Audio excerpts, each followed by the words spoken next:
Ayamni ur sen ayamni. Mana ko'rib qo'y. Biz O'zbekiston aholisi ko'ringlar, enasini urgandi. Tomosha qilinglar. Mana shu bolalar uchun, bitta er uchun. Mana ne?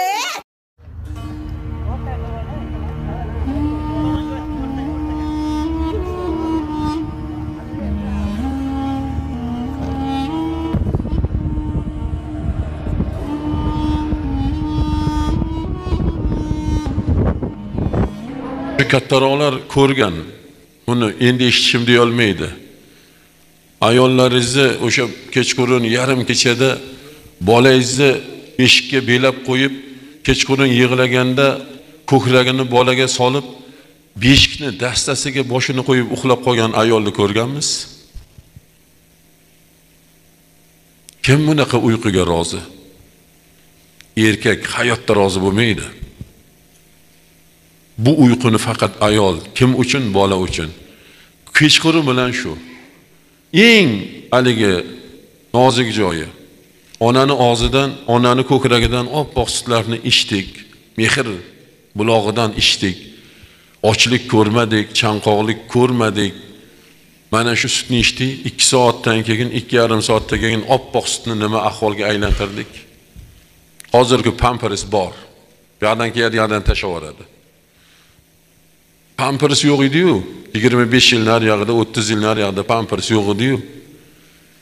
Birortangiz onangizni yo keliningizni o'sha bolasini tagini, axlatini tozalayotganda burnini jiyirganini ko'rganmisiz? Bir hazar qilib, voy, mana unda qilib qo'l ichida ko'rganmiz? Ko'rmagansiz. Buni kim ko'taradi bu? Ona ko'taradi.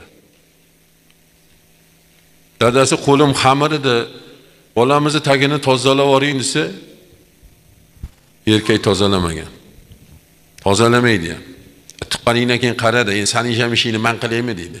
Bolangni ham tozalash menga qoldimi? Deydi, buni erkak yetadi. Birodarlar, uni to o'zimiz hojatga boradigan bo'lgunimizcha, to shu narsani farqiga borgunimizcha necha marta non yeydigan qo'llarni shunga urganlar. Qani ayting, sanagan bormi? Bormi birorta? Sanamagan.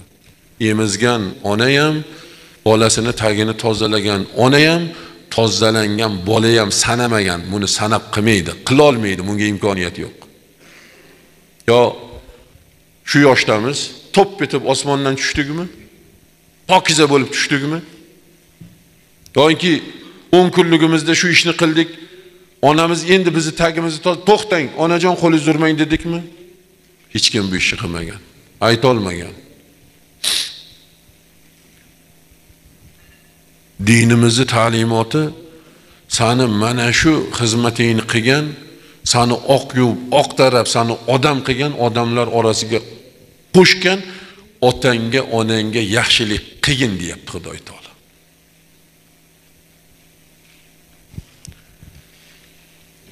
Vaqti kelgan kimdandir yordam olganmiz. Kimdir yordam bergan, bir yaxshilik qilib qo'ygan. Yo'qmi? Hammamiz o'zimizcha mustaqil. Yo'q birodarlar. Vaqti kelgan yaxshilik, muhtoj bo'lganmiz, birov yaxshilik qilgan.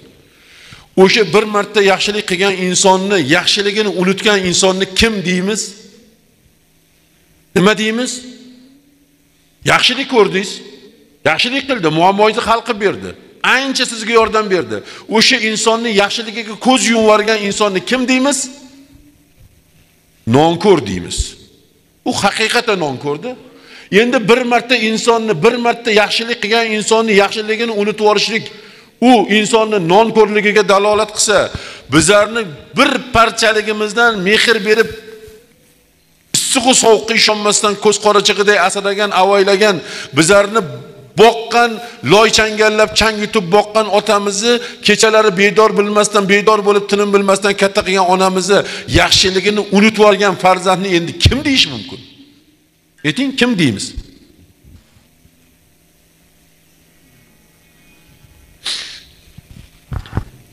Abu Hurayra roziyallohu anhu hadis sultoni. Madinani hokimi safarga ketadigan bo'lsalar, shu kishini chaqirtirib, o'rinlarga hokimlikka tayinlab ketar ekanlar. Men safar ketyapman, hokimlik qilib turing deb shu kishini tashlab ketar ekanlar. Qarang, shu darajada bitta davlatni, islom mamlakatini, islom davlatini boshqaradigan darajada salohiyatga ega bo'lgan Abu Hurayra roziyallohu anhu onalari bilan bir uyda yashar ekanlar. Onalari mana bu xonada yotar ekanlar, o'zlari bu xonada yotar ekanlar. Har kuni erta bilan vaqtli turar ekanlarda assalomu alaykum va rahmatullohi va barakatuhu onajonim deb salom berar ekanlar har kuni. Ostonaga boshlarini qo'yib assalomu alaykum va rahmatullohi va barakatuhu onajonim va alaykum assalom va rahmatullohi va barakatuhu bolajonim onajonim meni go'dakligimdan bir parchaligimdan katta qilib mehr berib yedirib ichirganligingiz uchun sizga Allohning rahmati bo'lsin onajonim desa, bolajonim men keksaygan paytimda meni xizmatimni qilib meni birovga muhtoj qilmasdan menga mehr berganingiz uchun sizga ham Xudoning rahmati bo'lsin deb ona duo qilar ekanlar. Sizdan iltimos qilaman, onasi borlar.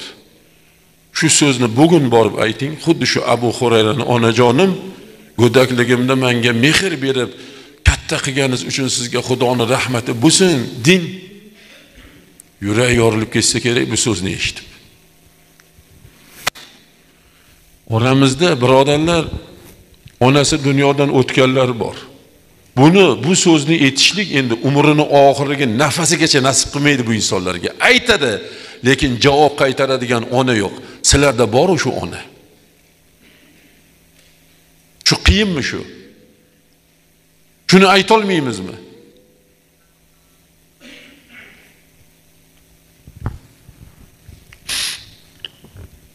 Kalom-i sharifda dedi Xudoyim, ota onang rizo, shunda rizoyim.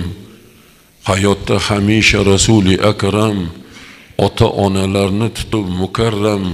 Bo'lsang sen agar jannat qasdida, jannat seni onangni oyog'i ostida. Rasululloh hadisladi. Jannat so'rayapmiz-ku. Jannat qayerdaligini aytayaptilar. Jannat seni onangni oyog'i ostida.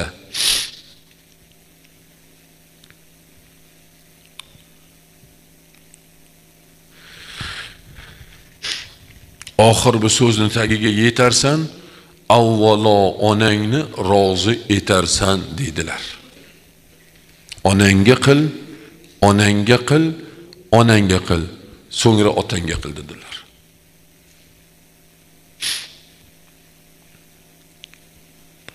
Ona shuncha mehnatlarni qilib, bolasiga bor kuchini, bor quvvatini berib, ko'z qorachig'iday asrab avaylar ekanda, endi sizlardagi yigit bo'ldi endi. Sizlardagi yigit bo'ldi. Baquvvat, belda quvvat, bilagida quvvat bor. Til gapirib turibdi, mayli 3-4 so'm pul topib turibdi. Endi ona bechora, bolam, shu yurgan o'rtog'ing yaxshi odam emasda, bu yaxshi bola emasda, bolam. Shu yaxshi odamlar bolasi emasda, qo'yaqa bolam. Bolam mana shu qilayotgan ishing yaxshi emasda, shu ishni qilmay. Bolam shu borayotgan joyingdan ko'nglim tinch emasda, shu bormasa nima deydi? Nimaga meni ishimga aralashurasiz deydi. Deydimi yo'qmi? Meni ishimga aralashmang deydimi yo'qmi? Xo'jayin tug'ib olgani shu maxir? Dovushini baland qilib ko'taradi onadan, otadan baland qilib ko'taradi dovushini. Qaysi huquqqa, qaysi qoidaga asosan bu ishni qiladi? Faqat shaytonning tuzgan qoidasiga asosan. Boshqa qoida yo'q shariatda, bundan boshqa Alloh yo'lida, Rasululloh yo'lida bunaqa qoida yo'q. Onangdan baland gapirgan, otangga gap qaytargan, uni qilganini, aytganini qilmasang ham bo'laveradi degan faqat shaytonning yo'lidagina bor, do'zaxiylarning yo'lidagina bor. Islom yo'lida, payg'ambar alayhisolamning shariat yo'lida bunaqa narsa yo'q, birodarlar.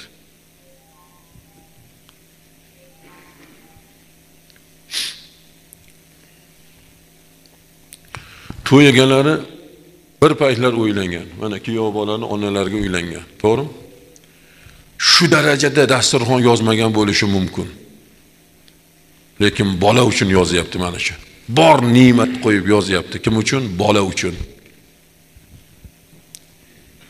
Mana oilali bo'lib, farzandli bo'lib, ba'zi bir holatlarda kerak bo'lsa, bolani kashasiga pul topa olmayotganlar bo'lib qoladi. Yo'q bo'lib qoladi shu. Yoki pampersiga. Yoqdan kelin olib keling, kasha olib keling, pampers. Vaqti keladi o'sha narsa pul bo'lmay qolishligi mumkin. Qanaqa vaziyatga tushganmiz? Qanaqa qiyin vaziyatga tushganmiz? Xotinning oldida xijolatmiz. Boqolmasangiz nima qilardingiz deydimi? Demagan taqdirda ichidan nima o'tayotganini biz bilmaymiz-ku.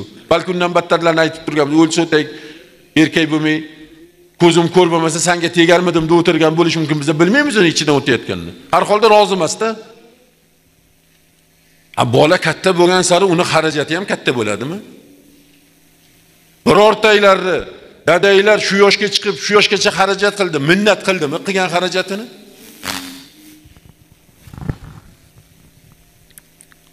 Boshqa chekda yashaydigan o'g'il otani uyiga kelibdilar ziyoratga. Assalomu alaykum dedi, yaxshi bizimiz ko'rishibdi ahvol. So'rashib bo'lgandan keyin bunda yelkani otaga o'girib, teskari qarab, cho'ntagidan pul olib sanayotganimiz shtillatdi, pul sanayotganimiz. Bekitib otadan, otadan bekitib. Voy sen xotindan bekit. Boshqadan bekit, anta seni puling uchun o'rtoq bo'lgan, sen olib beradigan aroqqa do'st bo'lgan o'sha alkashdan bekitsan pulni. Sen otangni ham bekitasanmi? Pul sanayotganimiz. Otasi aytdi, "Bolam, bu pulni menga berish uchun sanayapsanmi?" desa, "Ha, dada, sizga bir ehson hadya qilmoqchiman, duo qilasiz." "Nech pul sanayapsan? Nech pul bermoqsan?" desa, "Ha, mana $1000 duo qilarsiz" debdi. Ota aytibdi, "Bolam, menga bersang, sanamasdan bergin" debdi. Chunki men shu bugungacha sanamasdan sarf qilganman senga debdi. Qani otalar, etinglar baraka topkunlar. Yozib qo'yganingiz bormi? Daftari sifdami, bir shkaftami, qayerda bor? O'g'lim palon yili palon cheslarda tug'ildi. Tug'ilishi bilan navorojdo'ni oldim 500 ming so'm. Adyal oldim 120 ming so'm. Kasha oldim 90 ming so'm. Bitta mard bormi shu farzandiga qilgan xarajatini yozgan bir nokas ota bormi? Unaqa ota yo'q. Hech vaqosi yo'q kambag'al ota ham bu ifloslikni qilmaydi, farzandiga qilgan sarfini yozmaydi. Endi biz otaga berayotganda sanaymizmi? Ko'rdingizmi farqimiz qanchalikligini? Otamiz bilan farzand o'rtasidagi qimmatni qanchalik, ularning mardligi va o'zimizni pastkashligimizni o'rtasini ko'raylik farqini. Ulfatchilik ko'p, zo'r taomlar. Hozir masalan shaharda, bilmayman, bilmayman, shaharga borsangiz, hozir zo'r restoranlar oldida eng oxirgi rusumdagi mashinalar stenkaga sig'may ketgan. Eng oddiyrog'i Nexia 3, Nexia 2 ham kam, Nexia 1 umuman yo'q. Matiz yo'q. Eng zo'r o'sha jiplar, eng zo'r inomarkalar ashu yerda. Bundoq qarasangiz, o'tiribdi-da ulfatlar. Osh bo'lsin, ye. Unga hech qanaqa e'tiroz yo'q. Men uni ko'ra olmasligimdan gapirayotganim yo'q, yo unga qarshiligim yo'q. Topibsanmi? Ye, haqqing bor. Faqat halolini ye, pokizasini ye, Xudo rozi bo'lganini ye. Haromini yema. Men shunga qiziqadigan. Lekin o'sha restoranda og'izga yoqadigan taomni sen nafsing bor ekan, xohlabsan, yeyapsan. Otangda, onangda nafs yo'qmi? O'sha taomni olib borib birga yesang bo'lmaydimi? Otang bilan